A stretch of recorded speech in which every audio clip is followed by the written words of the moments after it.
This show started with heat, limited repeats, and friends from Twitter finally meet. The D&B post-show stream starts now.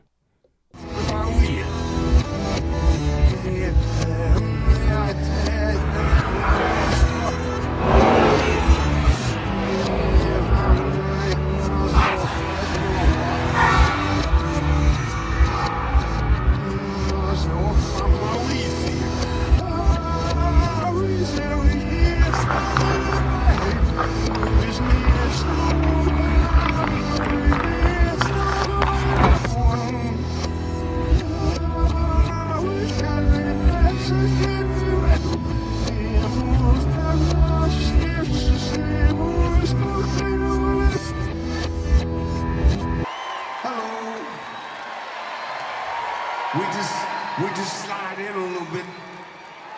Thank you very much for coming.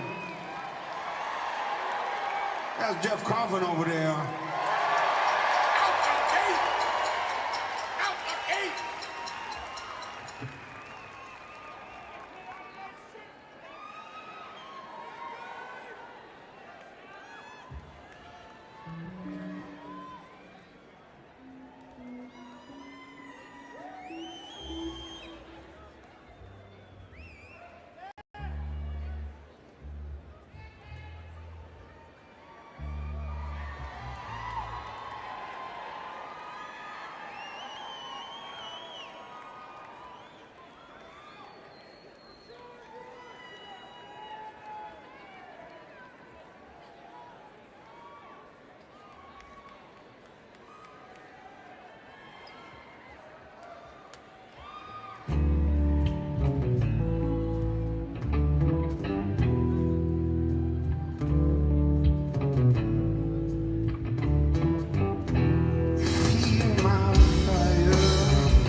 It's your boy Concert Viz 34 back at home. What up? What up? It's your boy Concert Viz 34. Yep, so your boy Concert Viz 34 coming to you here. What up? What up? It's your boy Concert Viz 34.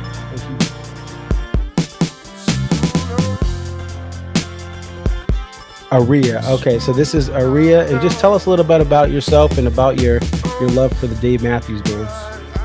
I've been a fan of the band since April 28, 1998, and if you recognize the date, that's when Before These Crowded Streets was released. Alpine is definitely a better venue than Summerfest, but we'll take it. I think I've been going to shows for about 20-something years. I always tell people, like, compare DMB to now to when I first started. And I got started, in my opinion, I feel like I got started late. Like, I was at the very end of the band's prime.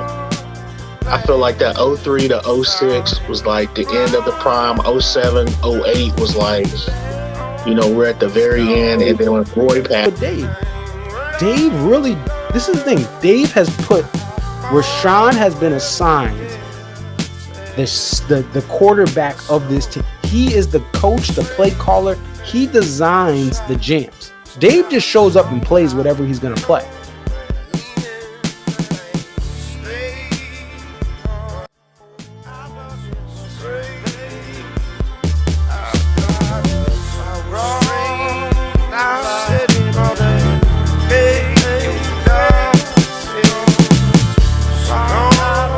Ireland, what up?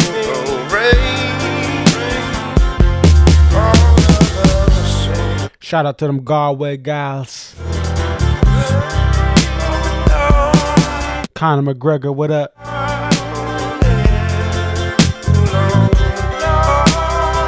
Ed Sheeran, what up?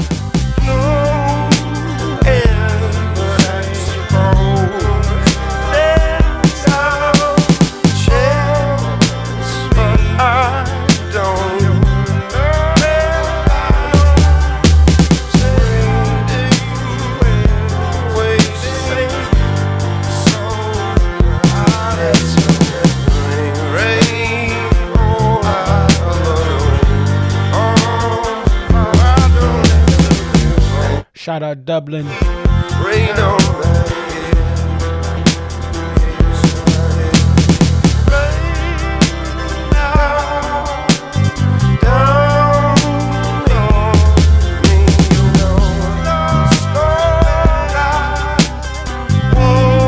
Northern Ireland, what up? Belfast, what up?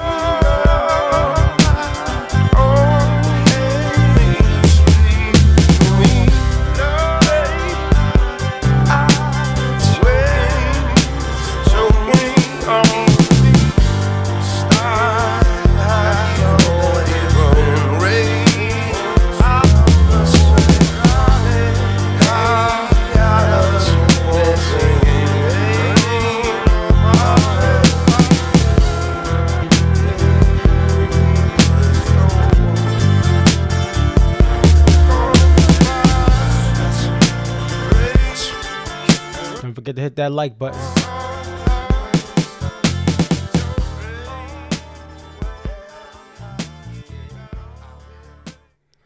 What up, what up? It's your boy Conserviz 34, and what I'm going to do is take myself away and just straight up show you guys a video where I put together of some of the clips that some of my pals that were at the Ireland show sent out to me. So without further ado, I ain't gonna talk about this show. Let's let the people who were there share their experience. Here we go. Okay, so here we are. Are you gonna get in this? Oh, I'll get it. We're with Craig and Kev. And I know that this video has to be very short, but we have been talking about everything from Tom Brady to the Boxing Bruins to Wrexham Football Club and all my and Hugh Jackman stories about Royal Albert Hall and London. And it's great the fact that in 2020 or 2020 as it is, if you'd have told me that I'd have been here in Dublin with two cool Americans, That's us. I would have said you were crazy. The fact that I get to hang with these guys suggests just how great this community is. Cheers to that. And cheers to Long Black Veil tonight. We love you guys. Can't wait to talk to you afterwards. Any further words, Kev? Roll Tide. Funny the way it is. That's what I want to hear. Okay, here we go. Roll Tide. All right, guys. We're here. Eating pizza. Relaxing after the show. I think one of my big takeaways from tonight was definitely the venue and the crowd that was there. We ended up meeting this couple who stayed next to us the whole show, and it was his first show ever. His first ever Dave show, and he's been a fan since, I believe he said 1997. He kind of looked at us and said, probably longer than you guys have been alive. And it was fabulous to see him and his wife there, just on a date night, which was so cute. We also ran into a couple while we were picking up this pizza who, they were wearing a Dave shirt. We walked over to them and started a conversation, and they said that they were here from Canada. Did they go to a show before this? Not that I know of. No, I don't think so either. They're big into the gorge. But it was, yes, they're going to the gorge, but it was very cool to see so many people coming together to come see the show tonight. It was interesting with the venue, I will say though, because I love to dance at these shows, and there was not many people dancing. And to Craig's point earlier, everybody in seats above us was sitting. Essentially the entire show. Craig, correct me if I'm wrong, but it was very interesting to see that, because usually we're on the lawn and we see everyone dancing left and right. So that was a really cool point to see that everyone was hanging out, relaxing, taking the music in. Additionally to that, I didn't see like a single drunk person that was there. Like, there was nobody like the United States shows that you go to and you're like, this guy is gonna fall on top of me. I feel like the entire show, we had our space, we had so much space, which was fabulous.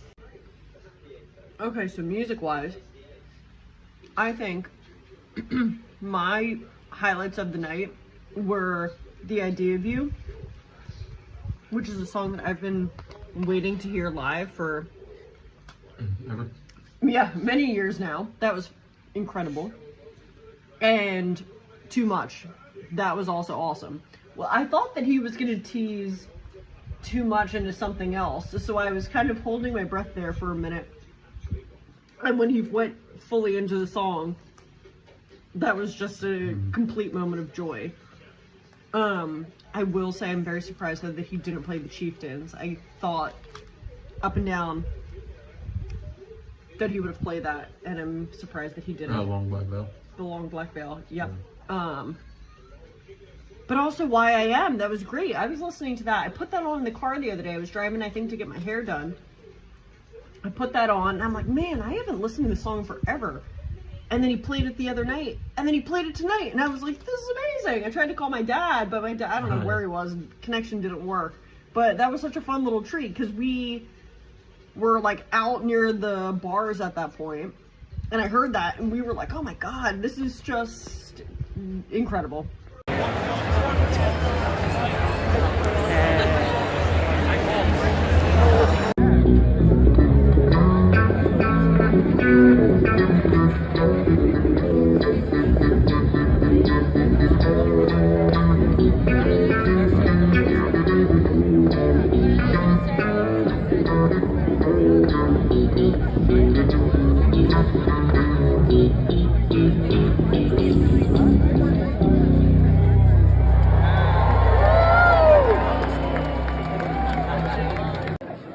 It's very nice to be in Dublin. Thank you so much. Good evening, Marcus, America, and everywhere else that is watching this commentary and really bad analysis of the set list. Again, apologies. I'll try and get better. I'll try and remember the set list would be helpful. But today, Dublin, what a cool city to play a cool set list. And it was just a great set from start to finish. You know, Pig opener, Idea of You was played, Fish Tender, you know, I got Looking for Rain, Madman's again, great songs, Walk Around the Moon again. You know, so much to say. The trio. We got Lying in the Hands of God, and I'm so freaking lucky to have got ABI again and Break Free, and they just sounded amazing. Just incredibly grateful that I got to see this band again in a different city, and they just play and they just kick ass, and who cares really what they give us, because when they play the songs so well, that's all that matters. It's just pure joy. In Wales we have a word, bendigedig, which simply means fantastic, and as a summary of the set list, the summary of the show, I would choose to use that word. So interestingly, the 3Arena can hold 13,500 people. Tonight they curtained some of the uppers off, and it held, I think, from memory, about 8,500 people, so a fair sized crowd for the band to play in. There was a very, very generous standings area, so it felt as though nobody was really on top of each other, although I was seated, so I didn't really see much going on down there. It was a good vibe. I met a lot of local people as well who were there for the show, and that was their only show that they were going for, so they got their minds blown away by this band. The city's just cool, and if you think that it's cool during the day, it is even cooler by night. It really is. Really good vibe. The poster sold out. I can't quite believe that the poster sold out, not because it's a bad poster, but because I just thought that they would have had a lot more of them. I can't remember what the run was, but I think it was about 300.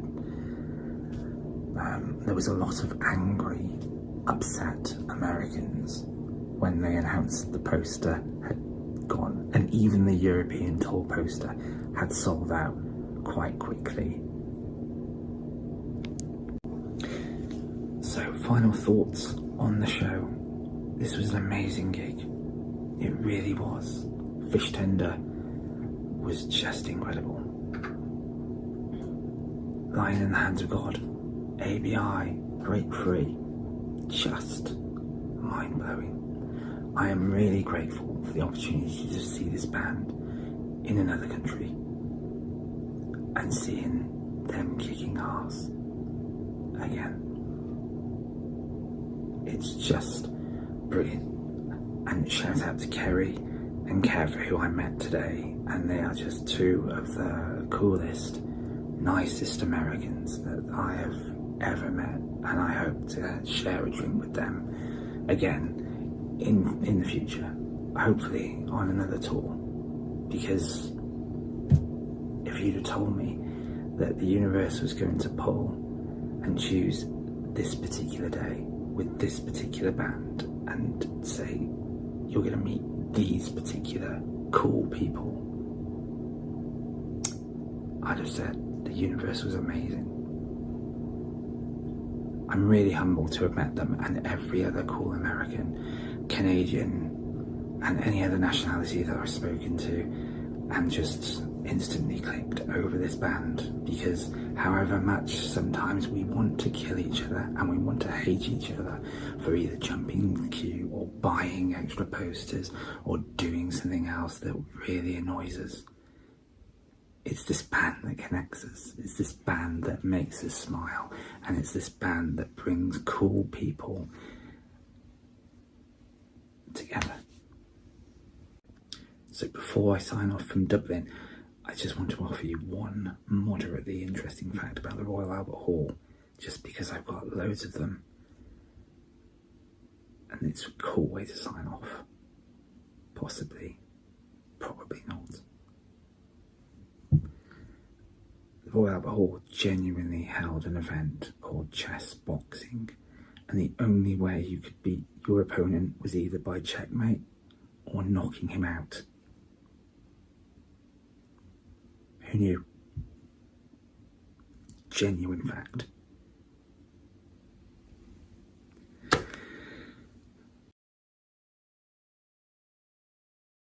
That is funny.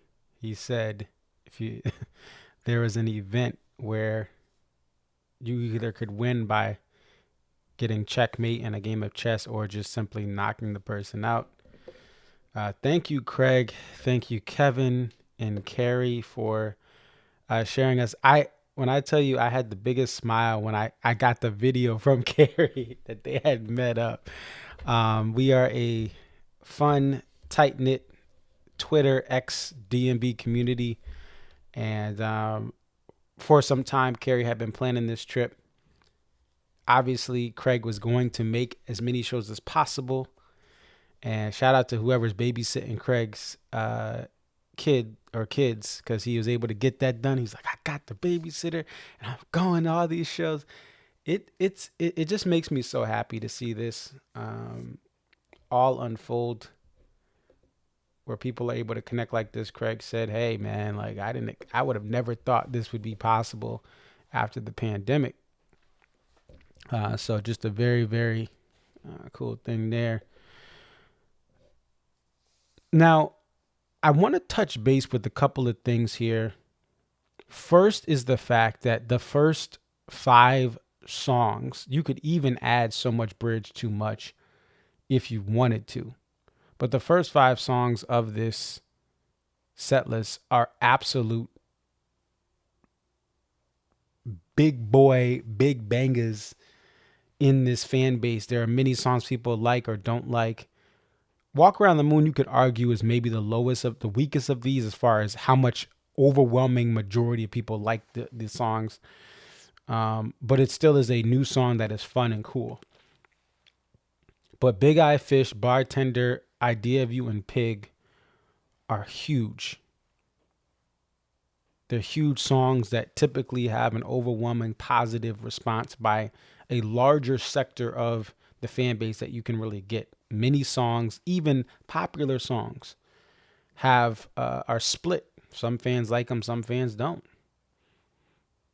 But these are songs that you could argue this is one of the best runs the last 5 years or so. And what's cool about this is the debate about what's the best run in the last 5 years. There were shows you could go to like Camden last year, Camden Night 2, or West Palm Beach. One of the West Palm Beach shows last year, or both of them, where you could say, oh, this was the best opening run. We're debating about shows in the last 2 years being absolute all-timers for this era of the band. That's great. Only 2 repeats. That's great. Now for Rach, and I really hope you get some of the stuff you're hoping to get in Manchester, England on Monday. But the downside is sometimes maybe you don't get a song that you absolutely love that played the show before, but you're getting variety. And if you go to a couple of different shows, whether it's single nights or multi-night, 2-night stand runs, you're getting more variety than ever. Even going back decades into this band's history, they had a lot of repeats. Yes, early on they didn't have many songs, but even in the late 90s, they had a lot of songs. They had more songs than their album show because they have a lot of unreleased stuff. And they didn't play a lot of their catalog if you really look at the set list percentage of songs played. Another thing I want to touch on real quick is the ABI special. You have 2 different plays you can run with the ABI, and we're going to look at those. Now, I'm not Nostradamus. I mean, I think people could assume this, and actually Bridget picks this on the Setlist game. But I essentially said that let me switch myself here. This is what I said on X. I said, looking at DMB coming into the line of scrimmage, that raised B guitar comes out and it's lying in the hands of God. I was like, this is going to be the first lying in the hands of God into full ABI into Break Free that we see for this tour. Again, I'm not a magical wizard. I mean, you could have seen that from a mile away, I think, because ABI had just dropped in London. And what I like about this, some people like it, maybe some people don't. I like that you have ABI and Break Free attached to the hip, but you have two different ways you can bring it on. You can bring it on with, like in London, a buddy intro, and it builds up and then it goes into Break Free. Or you can have Lying in the Hands of God be a special, unique sounding Big Whiskey song. To me, it is the ultimate tribute to Leroy Moore because it has his parts in it in the studio. And you have that song, and then you go into the full American Baby intro, and then you go into Break Free. I think Break Free being the Break Free piano the ABI piano intro is the better of those two combos, but I like the diversity of both of those. I've experienced both of those runs or play calls or versions of the play call.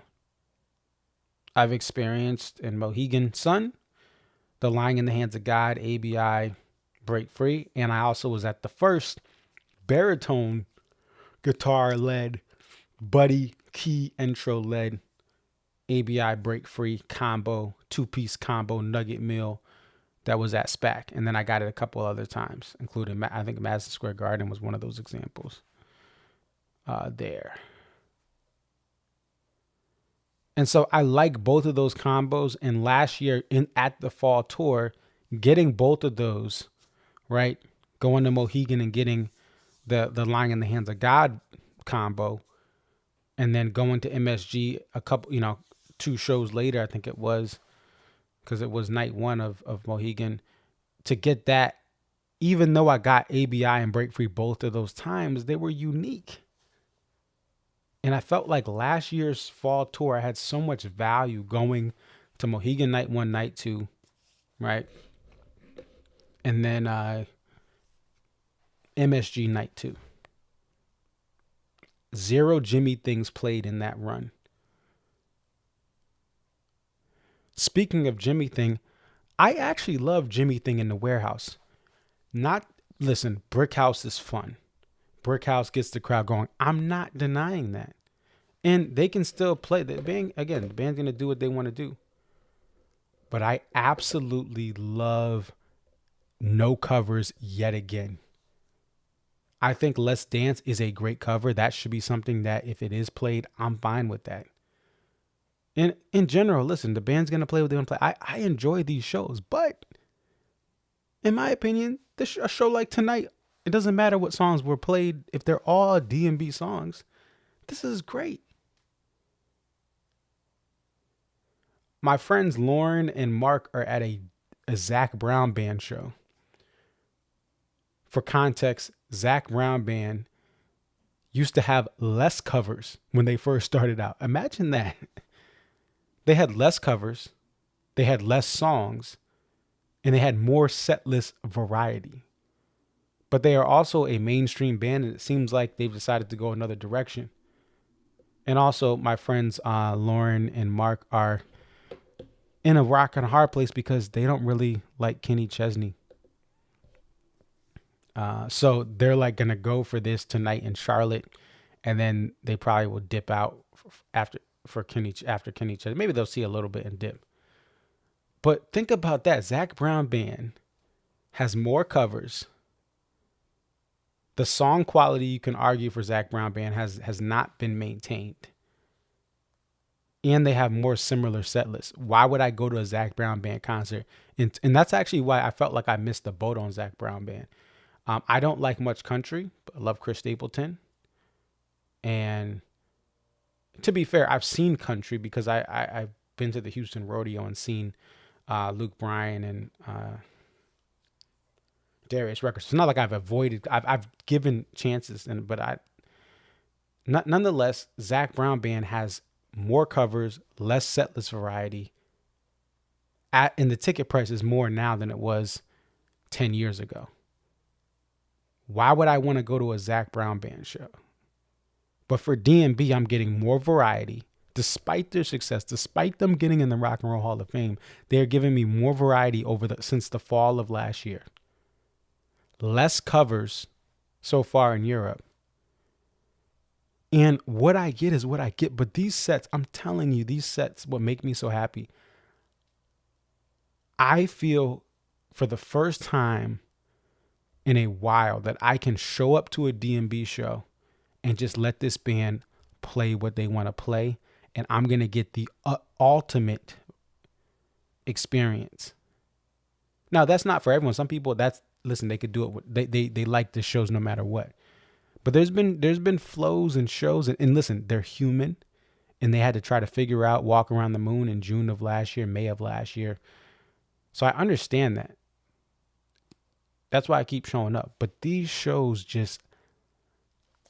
I'm putting it in the hands of DMB, and I feel like this is the ultimate. They are raising the bar. Like, I'm going to get a concussion going to these shows because they keep raising the bar. Not that they're playing they haven't had liberations like that. And technically, the Almanac doesn't consider Old Dirt Hill Liberation because it was Dave Solo. They're playing stuff that they just haven't played in like maybe a year and a half. But they're finding creative ways to mix it up.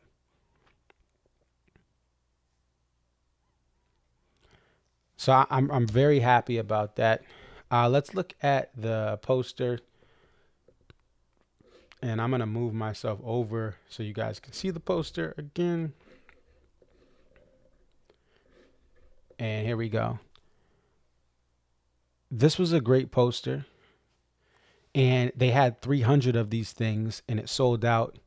You also heard from Craig, or the run was around 300, he believes, and it sold out. Craig said the European tour poster sold out. You know why that happened? And perhaps this could be a great learning experience, or maybe this is just a drop in the bucket thing where people have been waiting for Europe forever and they're all loading up. Guys, there were a lot of Americans at this show. Same thing with London. And it's no surprise. A flight from Logan Airport in Boston to Dublin is around the same time frame that it takes to go from Boston to LAX. You know, approximately, give or take some, you know. But so essentially, people fly cross country every week. You know, my dad used to have business out in LA at one of his previous jobs. And he used to pretty much go, you know, my mom used to fly out to Phoenix with her job. So you're flying cross country across time zones. Phoenix at this time of year is 3 hours behind because they don't do daylight savings time. And you're going across time zones, and it's very normal for business, commerce. So essentially, going to Dublin, it's one of the closest. It's the closest you can get to Europe from Boston, from Philly, right? Our friends that joined there, Carrie and Kevin, they're in the Philly metro area. It's not a long flight. Maybe it's another hour or so, another 45 minutes added on. Very short flight. So what happened? A lot of fans prioritized London and Ireland. Carrie's name is Carrie, which is an Irish name. People are going back to visit the homeland of some of their relatives or ancestors because many, obviously, the potato famine, all that other stuff. So you have people who go back. One of my friends from college, she's Irish, and she married one of my high school friends, right? They've been to Ireland like 3 or 4 times. So people literally, because of their heritage, on the East Coast, right? You go to Philly, where Carrie's in the Philly metro. My friends here in Connecticut, people in the Boston metro, New York. You have a lot of people that have ties to Ireland, to England as well. And they speak English. So it's an easy trip to sell. So I think with those factors, it's no surprise the posters sold out. Even if there were curtains and all that stuff, that's not the point. Because a poster, if there's only a run of 300 and there's 10,000 fans, and you have a lot of Americans on their first trip of this tour here, they're going to want that European tour poster, and they're going to want this poster, which is great. I like the fire dance. I like the mantle. And let me just give credit where credit is due.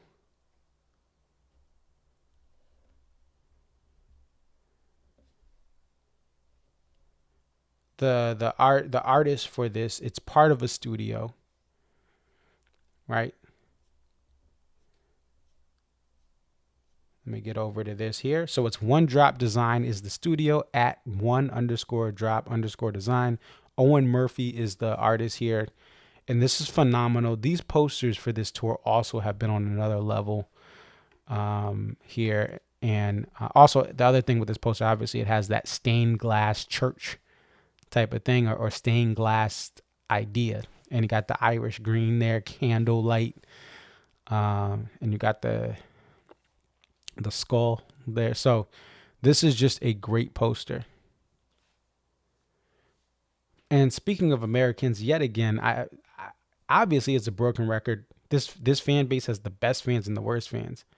But the worst thing about this fan base is not that Fish fans aren't fake positive, but Fish fans, when they're jerks, you kind of know they're jerks. And it's only the people that ride the rail or they're in certain sections. The overwhelming majority of Fish fans I've met in the tab in Fish shows that I've been to have been great.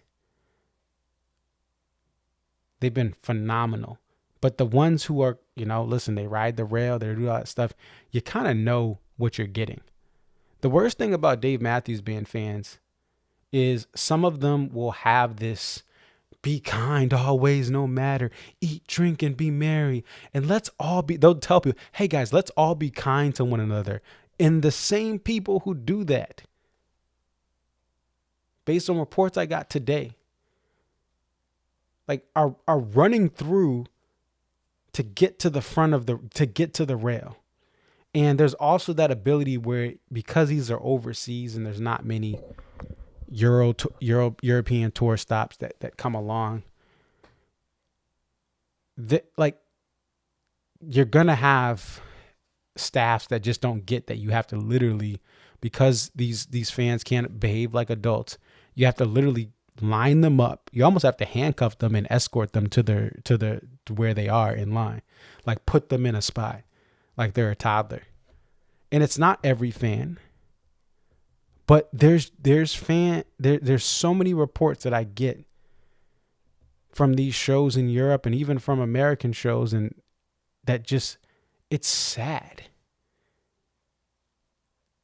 Like, how are you, like, but the worst thing is it's like, oh, I'm positive, I'm kind, let's change the world, let's recycle. And then they about to give you the stiff arm, give you that Reggie Bush stiff arm, about to run through you like Lawrence. They're like giving you the Lawrence Taylor middle linebacker blitz just to get to what? A piece of metal, to be a foot closer to a piece of that metal rail than you would have been if you actually allowed people to come in who were there, that just wanted to have a chance to get a little bit closer, and you just run through them and almost trample them. Like, it's disappointing, but it's not shocking at this point. But it's one of those things with this fan base. Got all these bracelets on about being kind to one another, and you throwing them bows like it's a Ludacris music video. It's the worst. But I don't know what's gonna change. I really think they need to bring back the they need to put the whole fan base in timeout and just put chairs in the pit. I know that won't happen because they've already sold the tickets, but there needs to be some straightening with this fan base. Like it's horrible. And it's like all these European fans are just like, they're quiet, they're respectful. And then you're listening to the recordings, and the 3 Americans within the vicinity of the recorder are just yapping the whole show. It's like, why did you go to Europe? Just to talk? And so, again, I just think there needs to be some straightening, as the Migos say,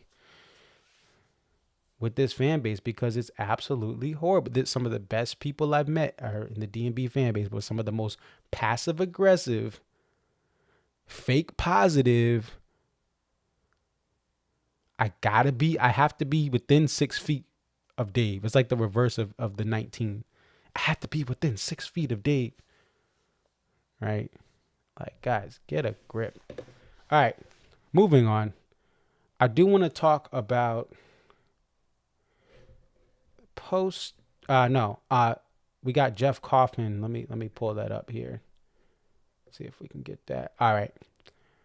So this kind of goes along with, like, what I tell people, guys, stop, like, if you really want a live track, just buy it. But D&B doesn't need the money. They're already rich. But I still try to support them, and that's why you see I'll get some of the live tracks. Like the Hartford ones were easy buys. Easy buys. I either bought Lossless or I bought the CD for the Hartford live tracks that have come out. But Jeff Coffin talked about this on Facebook. It says, found this one today. Food for thought. When you hit a live show, or when someone you dig releases a new project, or when you newly discover someone who has recordings or other merch available, be the cool kid and help support the arts and the artists. And I believe in these two things. This is not really a DMB thing, because obviously, even if an album ends up like it's not a good album, it's Dave Matthews Band only releases so many albums. I'm going to buy the album. But with a lot of artists, I don't believe in investing in something that isn't good. And a lot of artists are hit or miss. And a lot of artists, after 2 albums, like Mumford & Sons, they're absolute misses, in my opinion. I mean, some of y'all may like Mumford & Sons, but after the first 2 albums. But it's the same songs. Anyway, I believe that streaming is a vital thing to give people access. And I love what Goose does, because Goose has stuff on Bandcamp where you can listen to their live shows for free, and then if you want to donate, you can. And that model has worked out very well for Goose. Right? So I really think that if somebody puts out a good project, you should then support it and buy that record, especially at the show. And it's a great point by Jeff to point out how little a stream means to somebody as far as the royalties, versus the same amount as 5,000 track streams is the same as if you were to purchase at their show a $20 to $25 album. And if it's someone you dig, if it's someone you really like, you should purchase that, the CD, the vinyl. And that's why I say some people are waiting, I don't know if I should get that. I should just stream it. No, if you really rock with someone, buy it. And I actually learned this because initially I used to not buy as much merch at shows. And also I wouldn't have as much money, out of college, I don't have money. But I try to make it a point to get something. Like at the TR3 show, I got some socks. Other people, I'll get something that I can bring back. Even if it's not a CD, I'll get something just to support them, and also support the people that travel with them selling the merch there. And a lot of times what's interesting as well is it is actually like the merch from a lot of these European tours, and especially like Canadian tours. A lot of smaller acts than DMB don't even make money off that merch. They want the merch to be there because it's free advertising, But the tariffs and all the other stuff that you have to pay, the duties and stuff, even just going over to Canada, a lot of musicians don't get, they break even, or maybe sometimes you could argue they lose money from that merch. So, but supporting them in that way, if you see a price hike up, if you're over, now I'll give DMB credit. Their posters are they're cheaper in Europe, but a lot of smaller acts have to raise that price up because they have to be able to break even or make a little bit of a profit, because that's how they get their next meal. So if you do see that as well, if you travel to other countries for shows and you see a higher priced merch item, just understand that's probably because of the duties, the tariffs, the taxes. And if you go to a show, try to support, especially, and again, these are the smaller acts that you can really, you're getting a $15, $20 ticket sometimes. Put another 20 in there. And sometimes now maybe it's more 40, but put another 20, 30 bucks in there if you have it for a lesser expensive show for someone who's on the rise. Or if they have merch for their album release, buy that merch, buy that record. So thank you, Jeff, for sharing that with us. Just another thing, a food for thought thing. All right. That is pretty much it. I mean, the fans from Ireland shared this. If you guys are going to a show and you want to send something in like Carrie, it could be a quick 30-second, a 1 minute, a 2 minute video. Please hit me up, Instagram, Facebook, Twitter, ConcertViz34, and I will try to get your video mixed in and play it like that. If you have any videos of the venue, the clips of the show, again, you can send it Facebook, Twitter, Instagram, ConcertViz34. Message me and we'll try to get it all set up. I feel like this is much more efficient than for the Europe tour, at least European tour, to just have you guys send in the videos. I play it. People get a lot of information from 5 minutes of your time.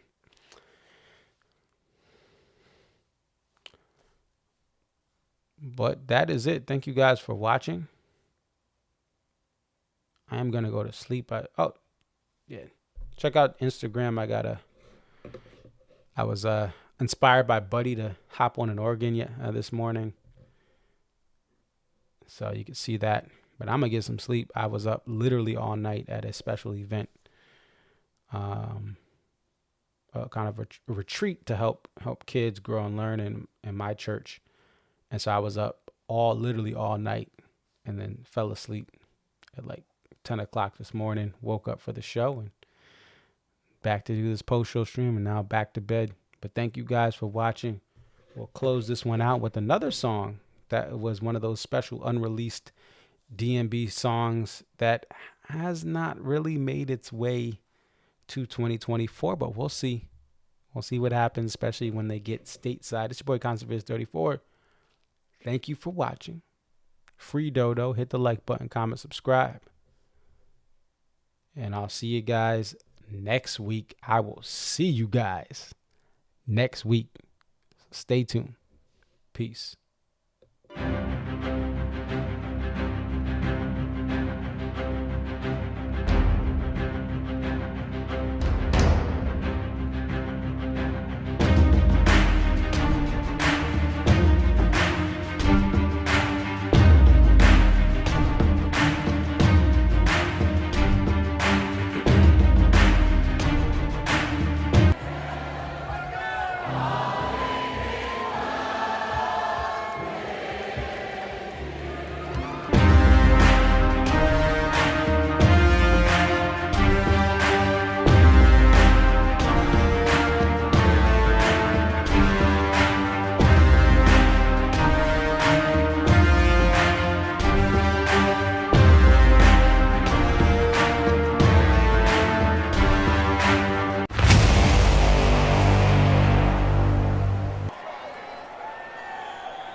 Thank you very much.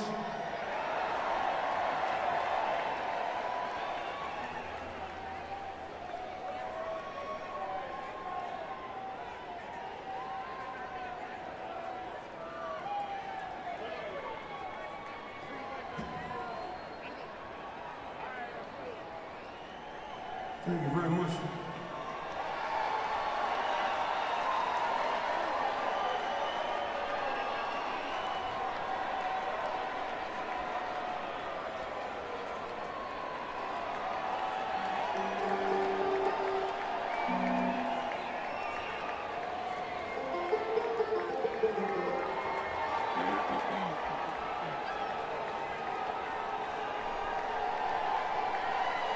Bela Fleck happens to be here.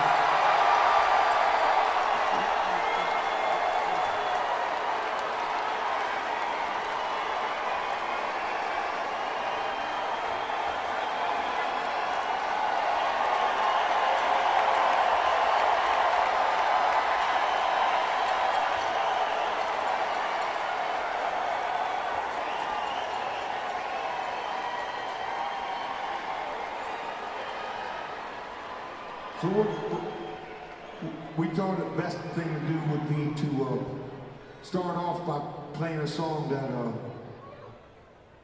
Bela's never heard before. No. Just to even the playing field.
song's missing again.